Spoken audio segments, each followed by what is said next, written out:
One of the strangest and most chaotic parts of modern politics is the way politicians, especially huge ones like former President Donald Trump, keep getting tangled up in battles with pop stars over music, image, and unauthorized use of copyrighted work. And while this is nothing new, the internet has recently been buzzing about a hypothetical scenario involving Sabrina Carpenter's music being used to promote questionable or misleading political content. Now, whether you're a fan of pop music, a political junkie, or just someone who loves watching drama unfold from a safe distance, this situation shows how messy things can get when politics meets entertainment. Let's start with something real and documented. Donald Trump has a long public history of using artists' music at rallies and in promotional videos without their approval. Over the years, dozens of musicians, from Rihanna to Adele to Pharrell Williams, have called him out for using their songs in political contexts they never signed off on. Some issued formal cease and desist letters, others publicly dragged him on social media. And still, the pattern keeps repeating, almost like a strange political tradition at this point. So when people started speculating online about what might happen if Sabrina Carpenter's music were ever used in similar ways, the conversation instantly blew up. Sabrina is one of the most streamed pop stars on the planet right now, and her music comes with a very specific vibe: fun, sarcastic, bright, emotional, and definitely not what you'd associate with political messaging. So the idea of her songs being attached to negative or misleading political content, even hypothetically, triggered a wave of debates across TikTok and Twitter.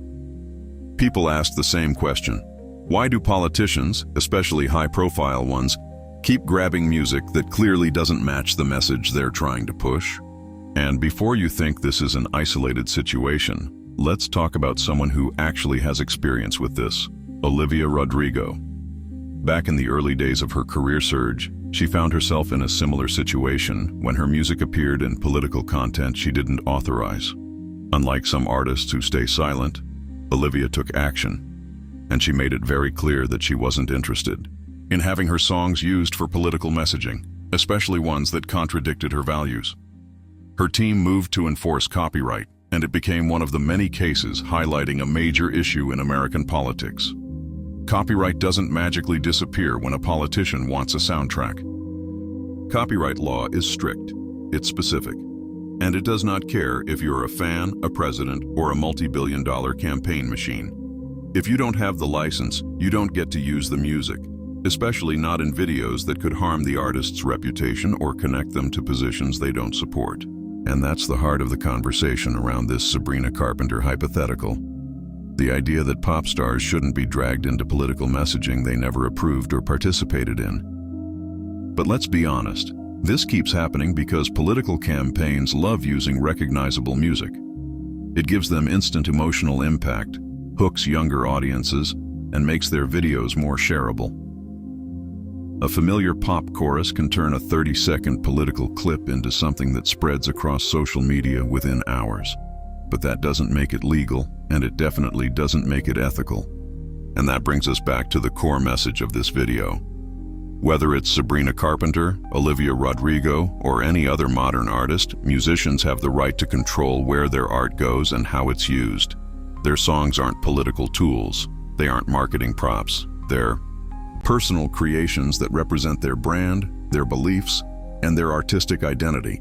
And when someone, especially a politician, tries to use that work to amplify content that the artist never approved, it crosses a major line. Fans know this.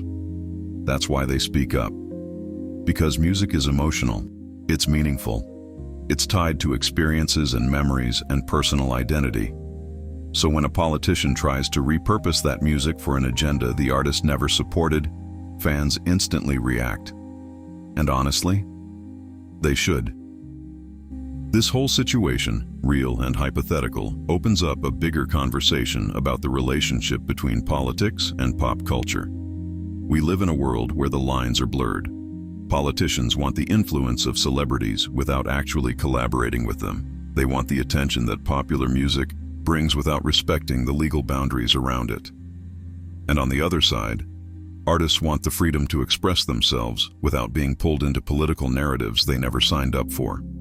So whether it's Olivia Rodrigo protecting her music in the past, or fans speculating about what might happen if Sabrina Carpenter ever needed to do the same. The message is clear.